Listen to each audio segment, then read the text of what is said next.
There seems to be no end to Sanatan slander. DMK, I.N.D.I.'s ally and the ruling party in Tamil Nadu has created a stir yet again by making controversial statements about Lord Ram. The latest addition to this long list is the Tamil Nadu Transport Minister S.S. Sivasankar, who questioned the existence of Lord Ram. The DMK Mantri sparked a row claiming that there is no historical evidence to prove Lord Ram's existence. While addressing a crowd on the occasion of Chola Emperor Rajendra Chola's birth anniversary, Tamil Nadu Minister Sivasankar said there was ample proof to prove Emperor Rajendra Chola's legacy, but not Lord Ram. Let's listen into the reaction that has created political turbulence. இங்கே பேசும்போது நம்முடைய அரியலூர் சட்டமன்ற உறுப்பினர் சின்னப்பா அவர்கள் சொன்னார்கள், ராமருக்கு பிரதமர் கோயில் எடுத்திருக்கிறார், 3000 ஆண்டுகளுக்கு முந்தைய வரலாறு என்றார். அது உண்மை அல்ல, வரலாறே கிடையாது. நமக்கு ராஜேந்திர சோழன் வாழ்ந்ததற்கு சோழன் கட்டிய கோயில் இருக்கிறது, வெட்டிய குளம் இருக்கிறது, செப்பேடுகள் இருக்கிறது, சிற்பங்கள் இருக்கிறது. நாம் அதை வைத்து ஆதாரபூர்வமாக இதை கொண்டாடுகின்றோம். ஆனால் ராமன் இருந்ததற்கு வரலாறும் கிடையாது, ஆதாரமும் கிடையாது. DMK vehemently defended its minister and his statement, saying that the BJP does not have the moral right to talk about Hindus and is the biggest threat to Hindus. Let's listen into the reaction. I also read Annamalai's, the Tamil Nadu BJP chief's reply to this. I think Annamalai does not have any moral authority to speak. I don't know what gives him the high ground to speak on behalf of Hindus and our history. In fact, the biggest threat to the Hindu religion comes from BJP and people like Annamalai. If I have to also just speak on this matter, I would say what was implied was that India has different cultures, right? Different states have different history and different leaders, and all should be embraced, and that's what I stand for also. It's a pluralistic land. All religion is important, all language is important, right? All castes are important, every history is important, every monument is important. Now, on the other hand, the BJP took a jibe at the DMK, taking to social media platform X. The BJP state president Annamalai tweeted that last week Tamil Nadu law minister praised Lord Ram as a champion of social justice and equality, but now another DMK Mantri asserts that Lord Ram never existed. Party spokesperson Shehzad Poonawalla questioned if Rahul Gandhi would criticize his ally DMK over this issue. BJP's allies I.I.A, DMK and Shivasena too came down heavily on DMK. One former ally of the BJP, I.I.A, DMK, and the current ally of the BJP, Shiv Sena, are criticizing the DMK leaders. Let's listen into the reactions. India alliance का असली हिंदू विरोधी, राम विरोधी चेहरा सामने निकल कर आ गया। DMK के मंत्री, जिनके ऊपर अनेकों प्रकार के आरोप लगे, वो कहते हैं कि प्रभु श्री राम का अस्तित्व नहीं। ये वही पार्टी है जिसने कहा सनातन समाप्त कर देंगे। राहुल गांधी पार्लियामेंट में खड़े होके बड़े बड़े उपदेश देते हैं, शिव जी की बारात के बारे में बोलते हैं, परंतु बताइए क्या डीएमके के ऊपर कुछ टिप्पणी करेंगे राहुल जी? नहीं करेंगे। राम जी के अस्तित्व को किसने नकारा था यूपीए की सरकार में? हिंदू टेरर, हिंदुत्व आईसिस और बोको हराम की तरह है, ये सारी टिप्पणियां भी की। अभी तो राहुल गांधी ने स्वयं कहा हिंदू हिंसक होता है। तो राम के प्रति कितनी घृणा और नफरत का भाव है, किसी और धर्म के लिए कहा जा सकता है? Highly condemnable one. You certainly can't hurt the sentiments and beliefs of the majority in the name of atheism. So in the name of promoting atheism, they go all out and hurt the sentiments of the majority, particularly the Hindus. This being the DNA of Dravida Munnetra Kalagam, garlanding slippers of gods, making derogatory remarks against gods, and trying to say this is all part of atheism and trying to bring rational thoughts in the minds of the people. See, these are provocatives. DMK has made statements in the past calling Sanatan Dharma malaria. When people want to unnecessarily provoke a community, whichever community that is, I always condemn that kind of politics. I think that's the worst kind of politics. That's the worst example of appeasement, where to appease one particular religion, to appease one particular caste, to appease one particular set of people in one particular state, you criticize others. That kind of politics should be shunned, it should be criticized, it should be condemned in the strongest words. On the other hand, there are multiple reactions coming in of Congress party that in fact took objection to the statement, saying that no one's faith should be questioned. Listen in. देखिए, ऐसा है कि मेरा अपना मानना ये है कि धर्म का या किसी व्यक्ति के या किसी समुदाय के किसी आस्था पर चोट नहीं करनी चाहिए, किसी तरह का कमेंट नहीं करना चाहिए. Let's open this up. Let's go across to our guests. We're joined by Uma Anandan, BJP leader, S.S. Sriram, political analyst, Salem Dharnidharan, DMK spokesperson, Dr. Nikul Patel, Congress leader. Good evening to all of you. I want to begin with you, Mr. Dharnidharan. The allegation is that this is nothing but, hatred towards Sanatan Dharma. How do you respond to that? No, I think it's an extension. Firstly, thank you for having me on the show, Swati. First, what DMK stands for is that we are not against any religion. We are only for equality and equity. DMK has done more for Hinduism than any other party has done. When we also oppose certain aspects of Hinduism, that's only because we wanted equality in Hinduism. That will benefit the 90% of Hindus, which is the reason why DMK government and MK Stalin became the only government in India to enact a law in which people of all castes can become priests. Right? Why can't you allow every Hindu to become a priest? So we believe in equality, which is why we made sure that people of all. So then, what about respecting the faith and belief equally of those who believe in Lord Ram? On what basis is the DMK Neta making a statement that there is no existence of Lord Ram? So first and foremost, I will tell you the fact is Hinduism is such a pluralistic religion which acknowledges different forms and representation of the divine and all understood, right? So you don't have single worship or you don't have a single idol. What the leader was trying to say, the minister was trying to say, was that he was implying that why only focus on one God? You have to give importance to everyone. You have to give importance to every. Nobody very clearly said there's no history or proof of Lord Ram's existence. No. See, that's not, don't interrupt me, please. So he is trying to say, why do you want to do politics in name of Ram? Did he say this or not, that there's no history or proof of existence of Lord Ram? When you are not acknowledging the gods in Tamil Nadu, what have we done for the goddess Amman, right? What have we done for the Tamil Nadu kings? That was the primary point there. So he could have made that point without mentioning Lord Ram. See, BJP believes in one version of Hinduism, which is alien to 99%. One second. Whichever version of Hinduism you're talking about, I am asking you a very simple question. If you wanted to talk about the local deities of Tamil Nadu or the emperor there, why talk about Lord Ram's existence? Why bring him into picture at all?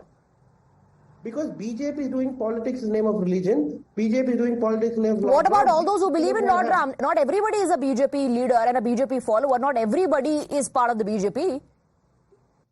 See, the point is not that. The point is we are not against any religion. We embrace all religion. But we want religion to be... Yes, but given the series of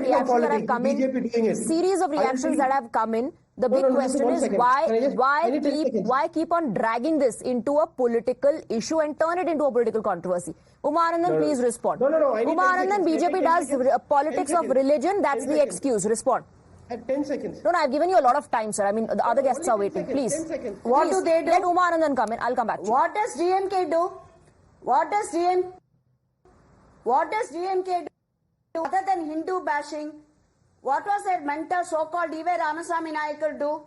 Did he talk about any other religion, or do they talk the same person who speaks about the anomalies in Hindu? Does he dare speak about the Old Testament and the New Testament? Does he dare speak about the Shias and the Sunnis, the difference between them, Jacobites, Roman Catholics, Syrian Christians? Why do they keep mum on these things? Now coming to think, I want the DMK to explain two things. Why this newfound love for Cholas? All these days, have they given any credit to Rajaraja Chola or Rajendra Chola, the three great dynasties of South India, Tamil Nadu, Chera, Chola, Pandyas? What credit have they given to any of them so far based on the Tamil culture? Sengol, what was their stand on Sengol? When it was introduced in the parliament, they are now talking on top of their heads about the tradition, culture, heritage of Tamil Nadu. Have they named any district? Any one district after these great kings of Tamil Nadu. Okay, quick rebuttal. Quick rebuttal before I open this up for other guests also. Quick rebuttal. The reason why we oppose Sengol, because the Sengol had a religious connotation to it. In a secular land, there can't be something with a specific religious connotation in the parliament, which is why DMK opposed it. We should not, A plus B is not equal to C. Right? Okay, Umaji, 1 second. He is giving you a counter. Umaji, 1 second. He is giving you a counter. No. The Sengol, the reason we oppose was simply because it has a religious connotation to it. And a parliament being a secular building, India being a secular country, we didn't want anything of religious connotation to be in the parliament. Right? And Sengol represents kingdom. We are a democratic country. These are the two principles by which Sengol was opposed. That doesn't mean that we oppose the religion, right? I think this is what is the problem. Isn't that contrary to what the DMK Neta has said, Mr. Sriram? Is that not contrary? Dharanidharan is trying to defend the indefendable. Let's be very clear. This, the minister, honorable minister, made it very clear, as you rightly pointed out, there is no traces of Lord Ram. But unfortunately, with due respects to him, he is ignorant about the temples built by Cholas. The UNESCO, the Brihadishwara temple in Tanjavur, which is a UNESCO temple, has a separate sanctity for Lord Ram. And we have another temple called Gangai Kunda Cholapuram in the 11th century, built by the Cholas, which has a deity for Ram. And you've got another temple in Thiruvarangam in Srirangam. It's got another sanatorium for Lord Ram. And the minister also made it very clear that their leader is only following Tirukural and not Lord Ram. The same Cholas have also given the maximum reverence and respect to Tirukural written by Tiruvalluvar. So their own, the so-called atheist leader, his name is Ramaswamy. His name is Lord Ram. So trying to come and give this kind of ignorant and temporary eyeball statement shows their absolute hatred towards Sanatanam, and that is what this I.N.D.I.A alliance has always fought, and time and again pops out to show the hatred towards the religion. As Uma ma'am rightly pointed out, they have zero guts to talk about any other religion. They will show all their the so-called bravery only on Hinduism. Shame on them, shame on the Tata. Okay. Dr. Nikul, what do you have to say about the stand taken by a Neta of your ally, part of the I.N.D.I.A bloc? See, whatever statement given, I think should not happen, because whenever you are a political leader, especially when you are a minister of a government, you are not only a minister of a particular community, you are the minister of the entire state, where all kind of people and all religion people used to stay. So that is a very condemnable act what he said, and we condemned it. Secondly, as rightly said by a political analyst, so many we can say that remains, and so many examples of there in South India. South India itself is a religious entire place. You find so many temples there. But ultimately, you can see political people must keep distance between the religion and political rallies. Okay, that should be done, but that does not happen. It's often dragged into politics. So, Mr. Dharanidharan, as highlighted by Mr. Sriram, the emperors that the DMK Neta is talking about built temples for the deity in question, who the Neta says has no existence at all. There's no proof, no history of his existence.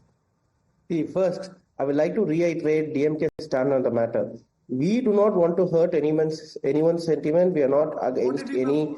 So has the DMK advised? No, has the DMK advised the Neta to speak based on facts and not give half-baked assessments? No, you're not letting me complete only. No, you're not letting me say where I am coming. Like, can I just complete? Yes. We do not want to hurt anyone's sentiments, nor any deity. What we want is that no religion, politics should not be done in the name of religion. Point number one. Point number two, I have a question for the BJP. You kill people in Uttar Pradesh because they are carrying beef, on the pretext they are carrying beef. In Goa, the BJP chief minister goes and eats beef. So you have one version of Hinduism in Uttar Pradesh and another version. So was legal action not taken against the crimes that were committed? Pardon? Was legal action not taken against the crimes that were committed? But you go and see UP, minorities have been massacred in the name of, on the pretext of carrying beef. Massacred. But the BJP chief minister in Gujarat, in Goa goes and participates in beef fest. beef biryani festival. Any individual, any innocent individual going about their business being targeted in such a manner in the name of religion is condemnable. But Mr. Rajniti, you're not answering the question. If you're saying that DMK believes in respecting all religions, all castes, all faiths, then did the DMK issue some sort of a warning, if not a warning, at least a friendly advice to its own neta to not give out, such statements based on half-baked knowledge? And why is it that continuously we are seeing statements on just one religion or one way of life? No, because we stand for equality, and there are and there's absolute equality in all the other religions. Mr. Sriram. I mean, this is the biggest joke in the evening. One minister, as Mr. Annamalai rightly pointed out, said Lord Ram was everything for the Hindus. Now another minister comes and says there is no existence of Lord Ram. This gentleman comes and says we don't want to hurt any sentiments. What drama is this? I mean, does he have the gall to talk about any other religion, about the differences in the religion? Absolutely nothing. But he's speaking against inequality, and it means that it only exists in Hinduism.